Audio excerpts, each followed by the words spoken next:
우리 성도들에게 가장 중요한 것은 무엇입니까? 예배입니다. 예배하는 것, 이것이 우리의 삶에, 우리 인생에, 우리 개인에게 가장 중요한 겁니다. 예배라고 하면 우리는 보통 주일날 또는 이렇게 새벽 기도에 모여서 드리는 예배만 생각합니다. 물론 이런 예배가 매우 매우 중요하지요. 하지만 진정한 예배의 본질은 그것 이상입니다. 그 이상이 무엇일까? 그것은 하나님을 알고 내 자신을 아는 겁니다. 이것이 진정한 예배예요. 다시요. 하나님을 알고 또 예배를 드리는 내 자신을 아는 겁니다. 그리고 하나님이 행하신 일과 또 내가 행해야 될 일을 이렇게 늘 묵상하면서 하나님은 누구시고 또 나는 누구인가를 늘 인지하고 사는 것, 이것이 예배라고 할 수 있습니다.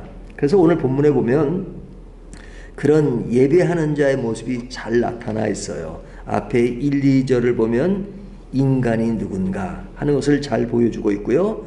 또 3절부터 5절까지 보면 하나님이 누구신가 하는 것을 잘 보여주고 하나님과 인간과의 관계가 형성되니까 또 어떻게 엮어진 것을 아니까 6절에 인간은 하나님 앞에 어떻게 해야 하는가 하는 것을 이야기합니다. 그리고 7절부터 마지막 절까지 보면 하나님과 인간의 역사, 있었던 역사를 되새기면서 인간이 어떤 자세를 취해야 되는가 하는 것을 보여주는 것이 오늘의 말씀이에요. 그러면 첫 번째 이야기는 말씀드린 것처럼 우리 인간이 하나님을 향한 자세와 태도라고 할 수 있죠. 그래서 오늘 1절과 2절에 보면 뭐가 강조됩니까? 여기 우리의라는 말, 우리가 라는 것이 반복되죠. 1절에 오라 우리가 그러죠. 또 2절에 보면 우리가 그럽니다. 우리는 인간이죠. 우리는 뭐 해야 하는 사람이냐? 여기 보면 여호와께 노래하며 그렇죠. 여호와께 노래한다. 그러니까 노래하는 것도 중요하지만 누구에게 노래하는 거가 더 중요하죠. 누구에게? 그러니까 여호와께 노래하는 것입니다. 그러니까 우리의 대상을 주목하게 만들죠. 우리의 대상은 누구냐? 여호와께 노래하는 것이다. 그리고 구원의 반석을 향하여 즐거이 외치자. 그 구원의 반석, 반석이라고 하는 것은 아주 굳건하고 튼튼하고 요동이 없는 아주 완벽한 그것을 이야기잖아요. 구원의 반석 되신 분이 누구세요? 하나님이시죠. 구원의 반석을 향하여 즐거이 외치자. 이것은 우리에게 구원이 그만큼 중요하다는 거죠. 그래서 우리의 구원의 가치를 노래하고 즐겁게 여기고 그리고 감사함으로 그의 앞에 나아가며, 그러니까 우리가 그 앞에 나아가며 즐거이 노래하자. 그러니까 이것이 우리가 하나님 앞에서 늘 예배하는 자세야 돼요. 그분을 인식하고 그분이신 구원을 생각하며 즐거이 외치며 노래하며 찬양하는 것, 이것이 뭐예요? 예배란 말이죠. 예배란 말이죠. 예배는 그것이 전부가 아니라 또한 하나님에 대한 이해를 늘 하는 겁니다. 3절부터 5절까지는 하나님이 어떤 분인가 하는 것이 잘 드러나 있는데요. 여기 보면 모든 신들보다 크신 왕, 그러니까 모든 신들보다 크신 왕이라는 것은 비교가 아닙니다. 비교. 그러니까 이 세상에는 신이 많다는 얘기가 아니에요. 신은 그냥 풍자적인 거예요. 왜? 하나님 외에는 신이 없는 겁니다.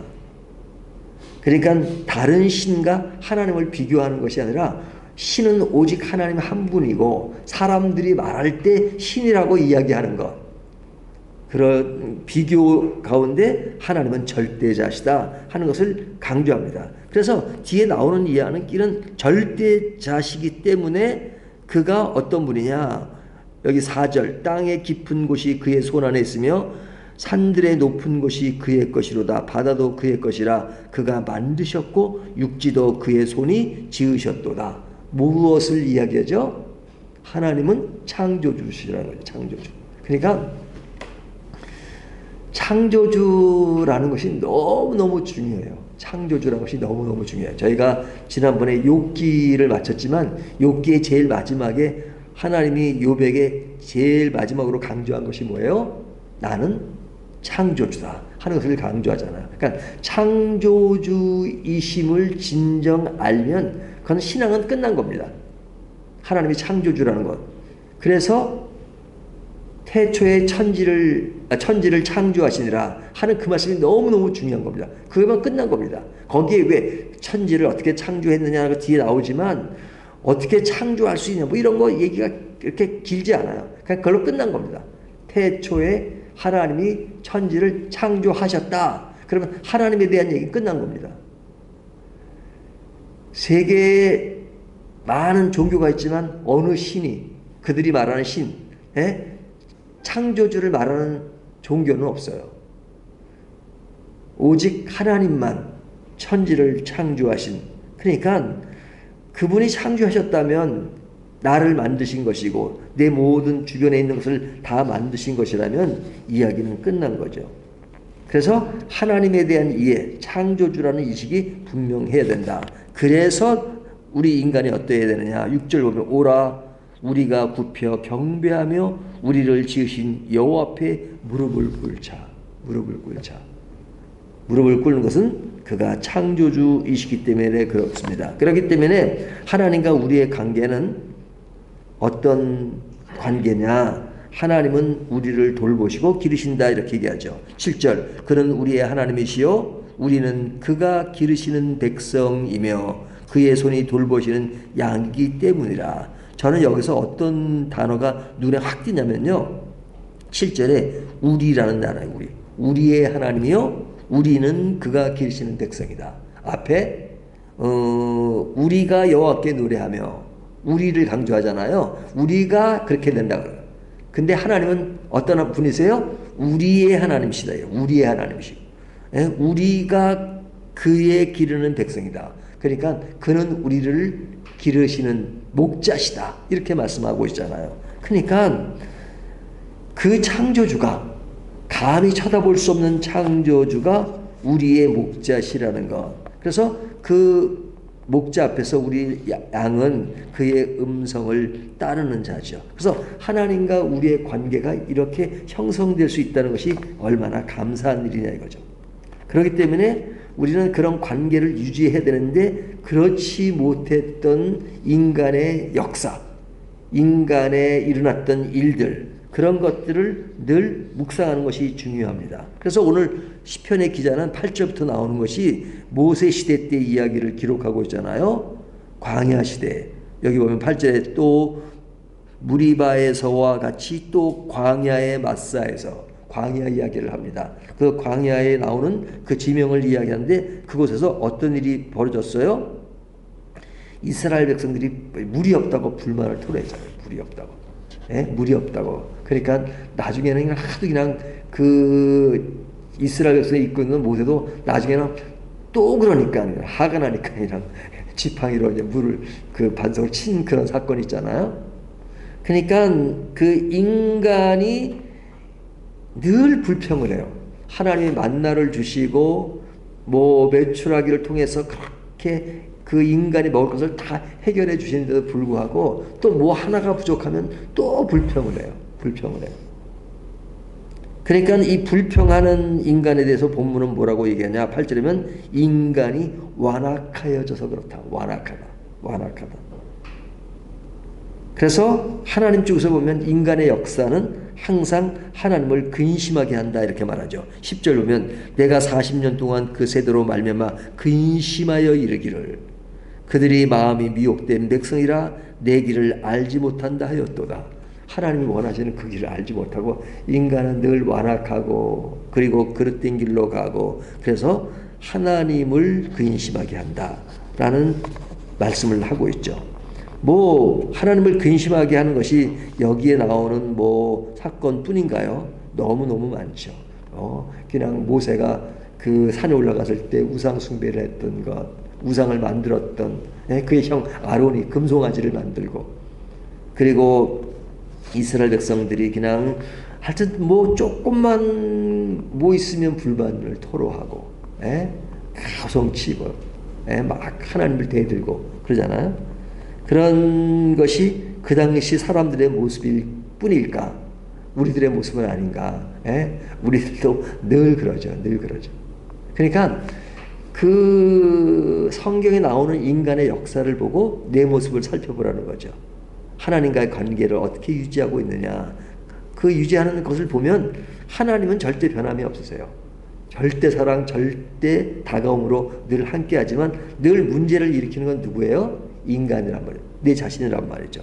그러니까 내 자신이 아유 그러면 안 되는데 하고 이제 생각해도 또 내일이 오면 또 그렇잖아요. 또 그렇잖아요. 그러니까 그러면 언제 그런 문제가 해결되느냐? 죄송스러운 말씀이지만 저를 포함해서 죽을 때까지 해결 안 돼요. 해결 안 돼요. 해결 안 되는 것을 하나님도 끝까지 그러시냐? 해결 안 되니까 끝까지 그러세요. 하지만 그런 것이 진짜 해결될 그날은 오죠. 하지만 우리가 숨 쉬는 동안은 불가능해요. 주님이 오실 때 진짜 새하늘과 새 땅이 이루어질 때 그때 완전한 나라가 되죠. 그때까지 우리는 나약한 인간이 있어요. 그러니까 나약한 인간이 원래 그러니까 그냥 그러고 살라 그렇게 말씀하지 않죠. 우리는 어디 가는 연습을 해야 돼요? 천국에서 그렇게 살 연습을 하는 거죠. 그래서 그 연습을 하면서 우리가 늘 그 연습을 제대로 하기 위해서 뭘 해야 되느냐? 늘 하나님을 예배하라는 겁니다. 하나님을 예배를 어떻게 하느냐? 이렇게 앉아서 예배 드리는 것도 예배지만 묵상하라는 거예요. 묵상. 그 묵상이 뭐냐? 하나님은 누구시며 나는 누군가. 그리고 인간이 하나님 앞에 행했던 그 역사를 늘 되새겨보라는 거죠. 그러면서 깨닫고 우리가 완벽하진 않지만 깨달아지는 건 많잖아요. 옛날에는 이런 부분은 이렇게 생각했는데 이것은 이런 것이었구나. 깨달아지고. 그래서 사실은 이 젊음이 아주 생동감이고 넘치지만 또 젊은이들은 그 연세 드신 분을 무시하면 안 돼요.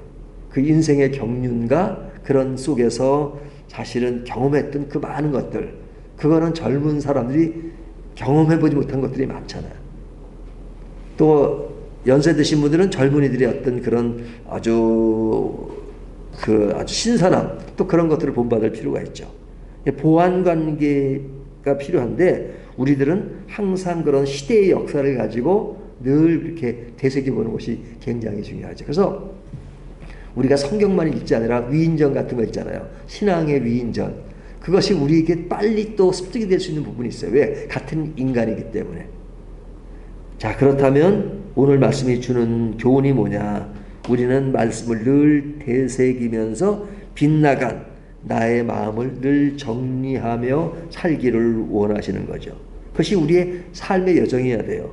우리는 구원을 받은 백성이지만 창조주 하나님과 피조물인 내 자신과의 관계를 늘 묵상하면서 늘 인간 중심의 삶이 하나님이셔야 된다 하는 것들을 묵상하고 계도 수정을 하고 또 수정해서 또 잘못 가면 다시 수정을 하면서 늘 하나님을 예배하는 훈련을 하는 것이죠. 그것이 매일의 예배를 통해서 창조주를 찬양하며 그 찬양하는 나의 모습을 다시 다듬는 것, 그것이 뭐라고요? 예배라는 것이죠. 그렇지 않으면 그냥 습관대로 삽니다. 습관대로. 그냥 데워진 대로, 바람 따라 물 따라 흘러간 대로 살아요. 바람 따라 물 따라 그냥 떠맡기고 가는 것이 뭔지 아십니까? 시편에 나오는 바람에 나는 겨와 같도다. 겨는 그냥 그런 바람에 그냥 날. 하지만 시편 1편에 복 있는 사람은 어떤 사람이 되기를 원해요? 뿌리 깊은 나무가 되기를 원하죠. 뿌리 깊은 나무. 딱 이렇게 흔들리긴 하지만 뿌리 깊은 나무는 이렇게 유동치 않잖아요. 그것이 우리가 습관적으로만 하나님을 믿는 것이 아니라 늘 하나님을 묵상하는 것. 그것이 중요하다. 우리의 인생에 가는 길이 어디인지를 늘 알면서 인지하고 살아가는 것. 그것이 신앙인에게 가장 중요한 것이다. 왜? 그것이 예배이기 때문에 그렇습니다. 오늘도 이 예배를 늘 드리는 저와 여러분이 되시기를 주님의 이름으로 축원합니다.